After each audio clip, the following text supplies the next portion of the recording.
Om Shri Gurubhyo Namaha. The secret work of Parshuram, the silent architect of महाभारतास Kurukshetra war. आज का ये video सिर्फ हमें ही नहीं, आने वाले पीढ़ियों को भी धर्म को एक नया नजरिए से देखने पर मजबूर कर देगा। जी हाँ, देखिएगा जरूर। कहते हैं कुरुक्षेत्र के युद्ध सिर्फ 18 दिन चला, पर जो लोग थोड़ा और गहरा देखते हैं वो जानते हैं ये युद्ध सिर्फ 18 दिन का नहीं था, ये युद्ध युगों युगों से चल ही रहा था। मैं हमेशा कहता हूं कि ज्ञान और प्रकृति दोनों अपना रहस्य छुपा कर चलते हैं और उन्हें समझने के लिए हमें गहरा उतरना पड़ता है उनका अंदर। तो चलिए let's dive deep into this. Dvapara Yuga के 18 दिन के कुरुक्षेत्र युद्ध में, और उस युद्ध में एक ऐसा नाम है जो दिखता नहीं पर हर जगह महसूस होता है अगर आप गहरे से देखते हैं तो। परशुराम, वो जिसने 21 बार धरती को अधर्मी क्षत्रियों से मुक्त किया, वो जो अधिकार के घमंड को तोड़ने के लिए खुद अग्नि बन गए। जहां शक्ति गलत हाथों में गई वहां उन्होंने विनाश का तांडव किया। लोग समझते हैं उनका काम वही समाप्त हो गया। जब दशरथ के पुत्र राम आने के बाद जमदग्नि के पुत्र राम शांत हो गए करके, पर धर्म का काम कभी समाप्त नहीं होता। भगवान के गढ़ में देर है लेकिन अंधेर नहीं। त्रेता युग के बाद भी वो थे चुप, शांत लेकिन जगते हुए।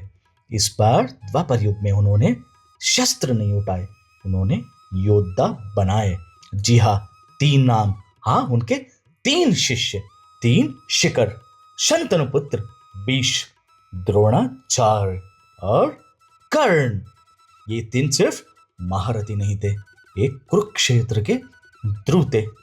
एक ने प्रतिज्ञा को जीवन बना दिया, एक ने विद्या को धर्म बना दिया, एक ने अपमान को अग्नि बना दिया, और तीनों ने कौरव के पक्ष में खड़े हुए अतिरथी महारथी बनके।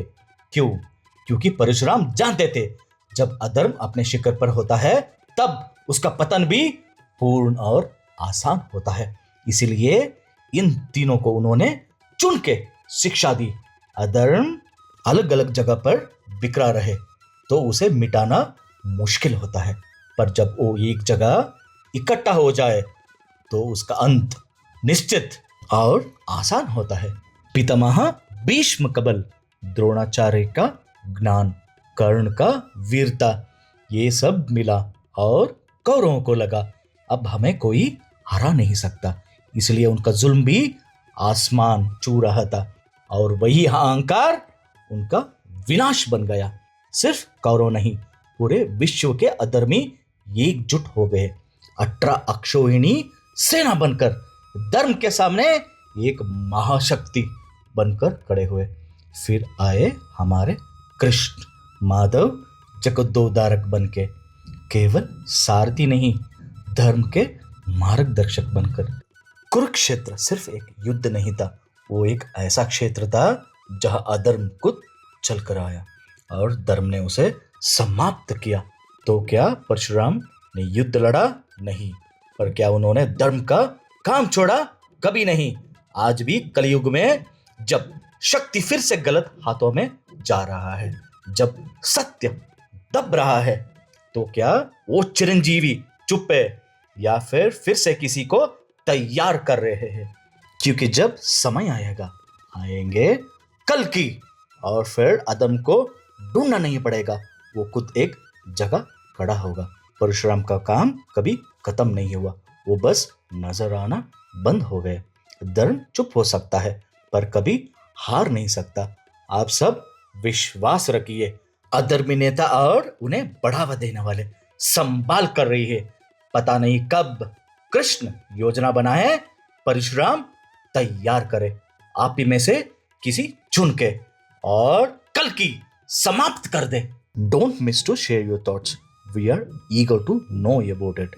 Don't walk away the same, question your thoughts because something has shifted. This is not the end, this is the beginning of the glory. Valmiki Vasa Vaibhavam has just awakened. What's coming next is not just history, it's truth, raw, unseen, and unforgettable, which you have never seen or heard.